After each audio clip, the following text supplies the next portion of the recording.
the network for the AV industry. What are you listening to? This is AV. This is AVNation. This is AVNation. Ready. AVWeek. Performing. Scan. Week. Online. This is AVWeek. AVWeek.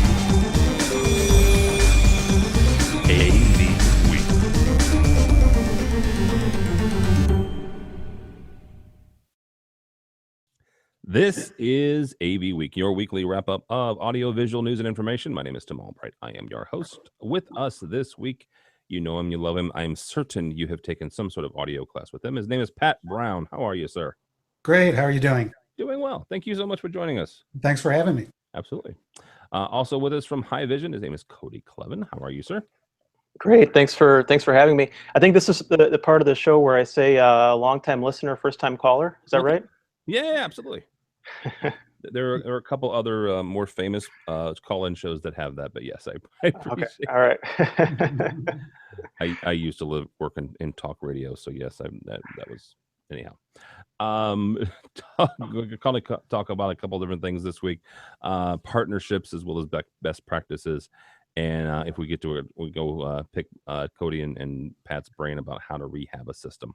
But first, this one caught my brain mainly because it came out of from an organization or publication that I normally don't I don't read or pick for.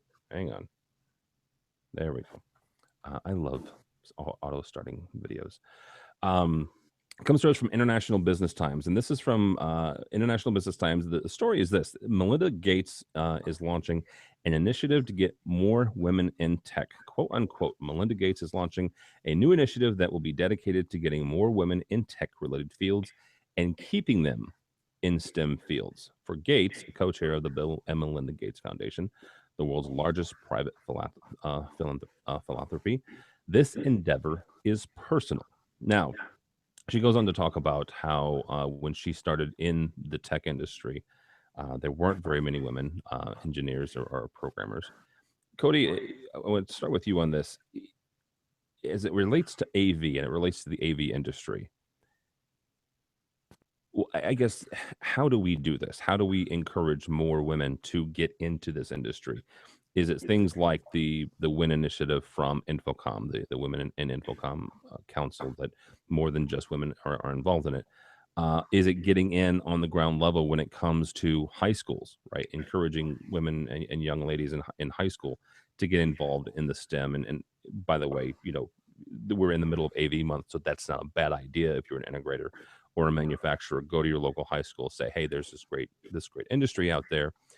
It's a part of the STEM industry. Here's some really great things you can do. But from your guys' standpoint, Cody, we'll start with you. How do we get women involved in the AV industry? Well, I think the initiatives that you reference are all really good, right? And I think that there's a lot of things that need to be done, and it's a long process, right? I'm really surprised there aren't more women in our industry, to be honest with you. It amazes me. I think Melinda Gates, she commented, or she commended Google, right, for offering better family benefits, right, more leave time for mothers and family in general. I think that's a good idea in general, right? We should be more family friendly. And I think, gender aside, right, I think that there's things that we in the industry need to do to constantly be attracting the sort of talent that we want to have on staff. In fact, I know one of your shows recently, Josh Schrago commented on how it's hard for them to attract the right kind of talent and the right sort of expertise when they have, the Facebooks and the Googles and the Netflixes and all these people hiring really talented, young people, regardless of gender, right, or race, in the Bay Area. So I think benefits in the workplace are really important. And I know there's some initiatives, beyond just AV, right, that are trying to improve family benefits. So maybe that's part of the lesson too, right? Better benefits, more ping pong tables. I know TCOM's the sort of place where you go there and they've got the kombucha in the refrigerator. right? Like I think all of that stuff, right, to create sort of the right workplace environment that's gender friendly and more diverse is good. And I think diversity is great too, right? Diversity brings in new ideas and it keeps us innovative, and it keeps the products and services that we're bringing to market, right, relevant to everyone. Yeah. And TCOM actually is where our editor Josh Schraco works. It's a pretty good consulting firm out of the Oakland, San Francisco area. Pat, from your standpoint as an instructor in the industry and somebody who's taught more than a handful of classes, how do we get women involved and interested in this industry? Oh, that's a tough one. My background serves more to validate the problem maybe than to provide a solution. We do a lot of seminars, both specialized and general. And, out of a class of 50 people, if there were 3 women there, that would be unusual. It's usually 1 or 2, or maybe none. More and more as we see women coming in, that's usually at the grassroots level. I think we probably need to cultivate an interest in the industry. I think the workplace, of course, is important, and that all goes without saying. But how do you get women interested in the technical side of AV? I think it's tough. We're seeing people come in from houses of worship. Some of the larger ones have women on staff there, young ladies that need to be trained. But I think once a person is into their career, it's very difficult to get them to cross over into AV. It's sort of I hate to say it, but it's sort of a geek old boys club, in a sense. And we have to do something to break that stigma and that stereotype of our industry. Why do you? Pat, I'm completely offended. Completely offended by that. Sorry about that. I knew that was happening. Is it the old or the boys part? Pat, why do you think it is so difficult to get folks to jump from one industry to the other? And the reason I'm asking is because there were so many people that I've talked to in the industry. If you ask them their story, right, their AV story, a good majority, and I'm going to lean towards the 75-80%, will say, I just found myself in this industry, right? I was a roadie. I did lights at my church. I was in theater. I was something else. I was in broadcasting, me personally. So why do you think it's so difficult to get folks to jump over? I don't know. Most of the stories we hear when we talk to people in the classes, it's almost universal that you end up in audio. You don't really start out to get here. You get involved because you know what a good sound system sounds like. You can mix. Maybe you're a musician. Probably half of our attendees have a musician background.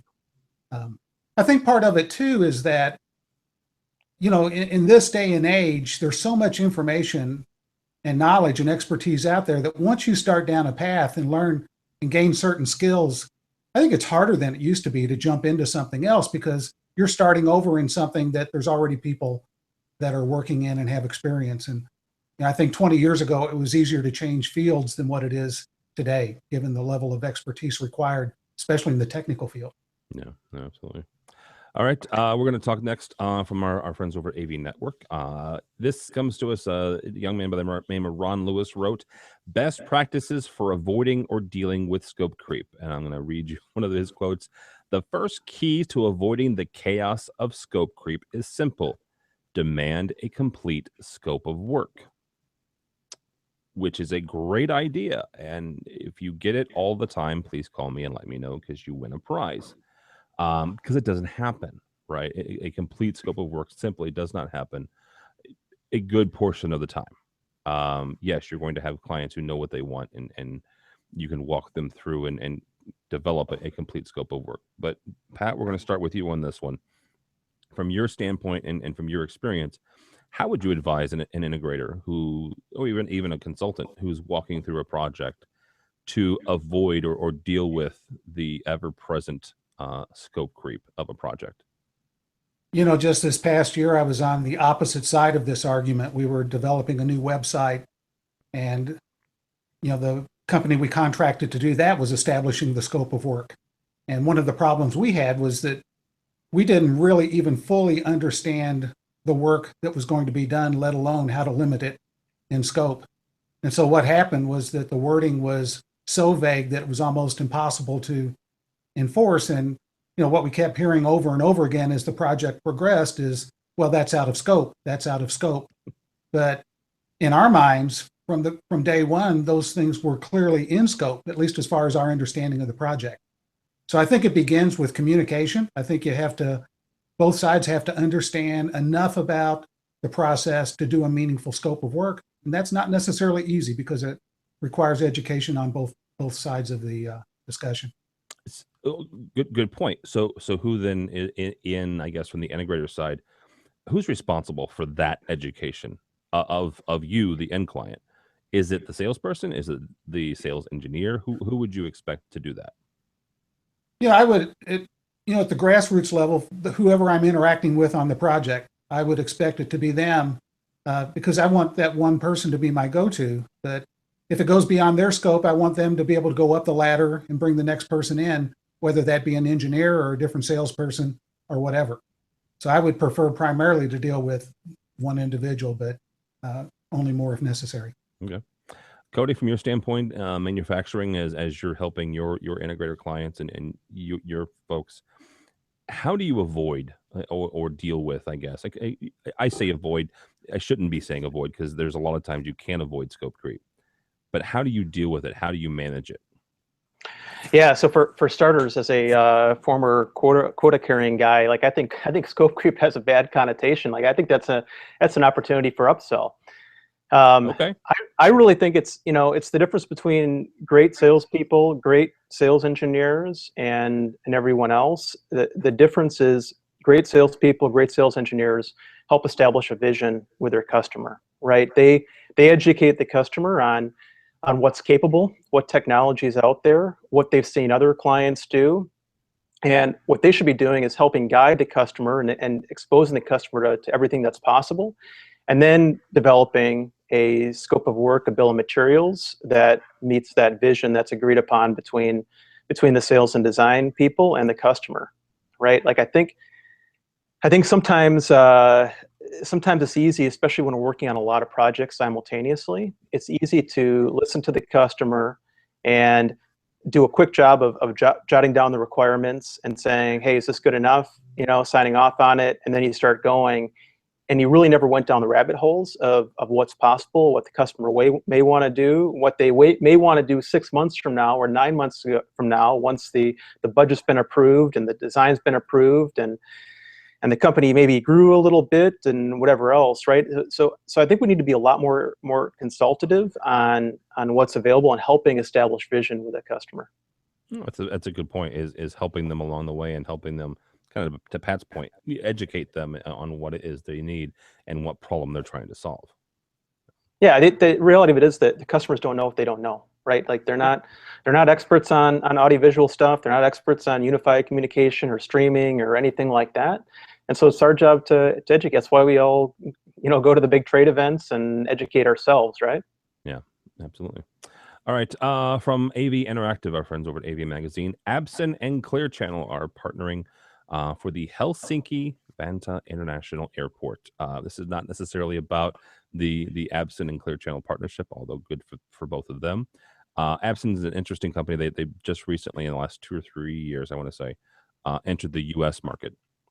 Spanish LED company. Cody, from the manufacturer standpoint, I find partnerships like this interesting. In about 3 weeks, AVNation, we will be at the New York Digital Signage Week, week of the 24th, I think. Then we'll be doing a couple things. We'll be talking with Clear Channel actually in some venues. How do you, as a manufacturer, I guess, get these partnerships? How do you work this out? Because you have two different companies, right, that do two separate things. They need something that you do, and you need something that they do. So how do these partnerships work out? Yeah, well, I think they're really important, right? And it's easy on the manufacturing side to lose sight that the what's the saying, like the whole is greater than the sum of the parts or whatever, right? We get so focused on what we do specifically, right? The problem that our technology solves or whatever else, that that sometimes it's easy to lose sight of the value of partnerships. And this is a great example, and we have experience with this at High Vision. We obviously we have a digital signage platform, right? And that is all that we do, right? Is provide that technology. But I like to remind clients that the technology is only as good as the content that you're putting into it, right? You can have the best digital signage infrastructure out there, but if you're putting out, stale content or outdated stuff, right? It's going to be garbage, and so I think as a manufacturer, it's our responsibility. It's a great idea, right? To constantly be looking for who we can partner up with, how we can partner up with other companies. I'm actually going to be out at the Digital Signage Week event as well for that exact purpose, right? We need to constantly be looking for those opportunities because that's what customers need. It's rare when they can go to a single manufacturer to get everything they need, whether it's digital signage or whatever else. Oftentimes the best solutions are incorporating other manufacturers. Yeah, absolutely. Pat, you guys have a number of partnerships. Last week you were with our good friend Bradford Ben. He works for Harman. That's one of your partnerships. How do partnerships like that for you guys work? I mean, how does that conversation start and that relationship kind of flourish? Well, I think it begins by a realization on both sides that, we have needs that are outside our own sphere of expertise. In our case, we teach, how to use the audio gear, but we don't make gear. So we have to use, stuff manufactured by manufacturers. So we either start a dialogue with them if they have something that we might use to demonstrate a principle, or they start a dialogue with us because they have customers that don't know how to effectively use their products. So it sort of works both ways, but I think it begins with just a mutual respect for and understanding of what each does and the fact that they're different. And, we work with sponsors within the United States for our seminars, but we also have a pretty strong working relationship outside the U.S. with the South American markets and in China. We'll be in China next week doing a class for a large distributor.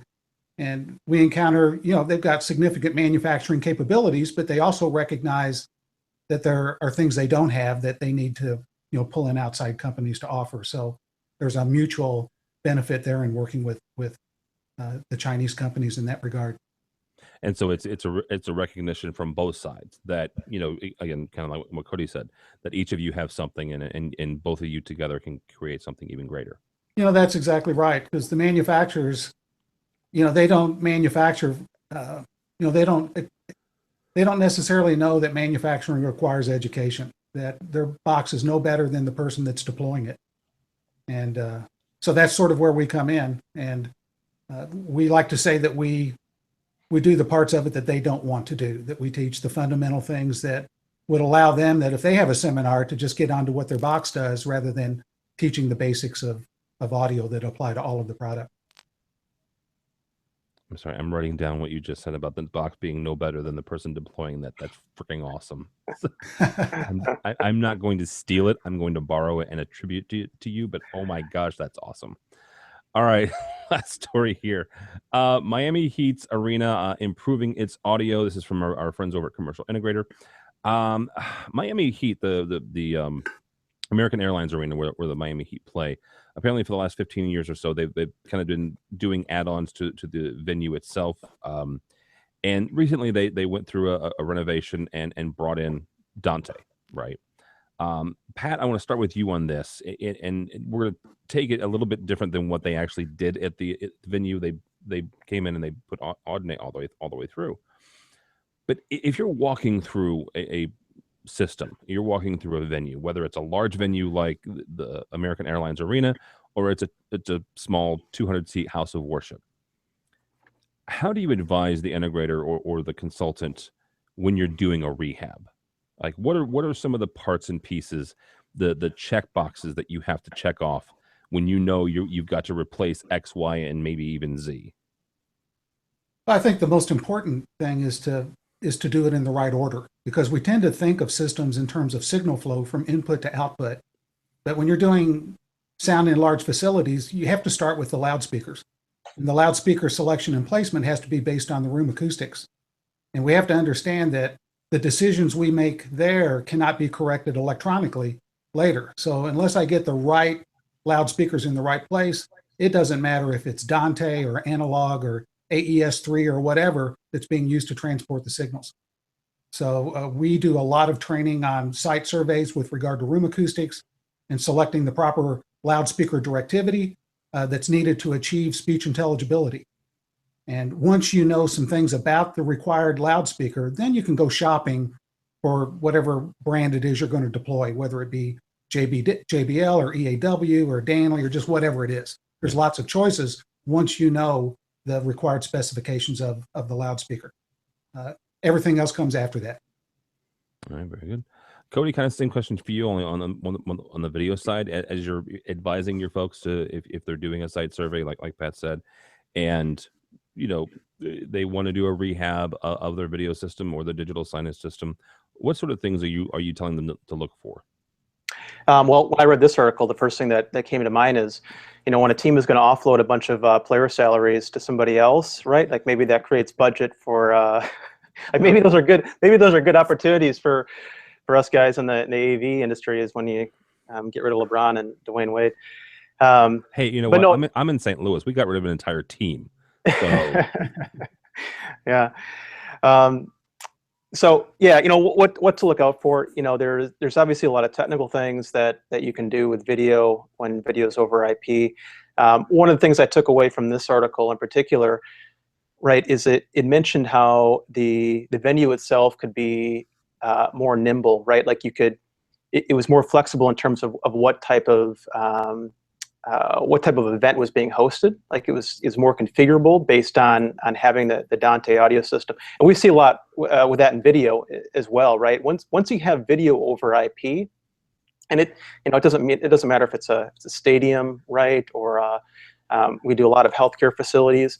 Once you have video over IP, you can send it anywhere, right? And if you want to record content or deliver content in a conference room, in an auditorium, to a remote clinic, to a remote, maybe a doctor's doing a presentation, right?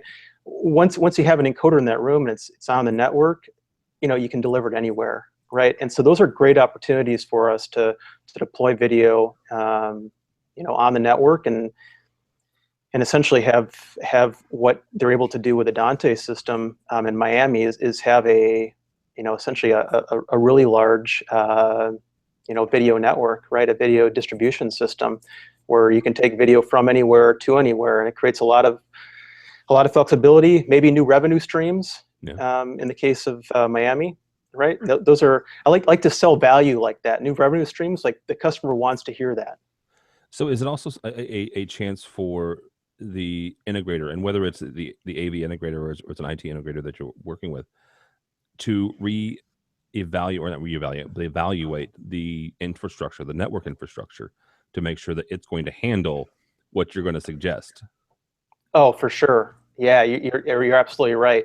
It's a much larger conversation than just what type of encoder are you going to use, or where are you going to put encoders, or whatever else. You're absolutely right. The infrastructure has to depend on it, and when the integrator or the consultant or whoever's working the project can ask those questions, it adds a lot of value, right, to what they bring to the table for the end customer. Yeah, absolutely. Yeah. All right, gentlemen, that is going to do us. Mr. Cody, thank you, sir. Thanks for having me. Absolutely. How do people find you or Highvision?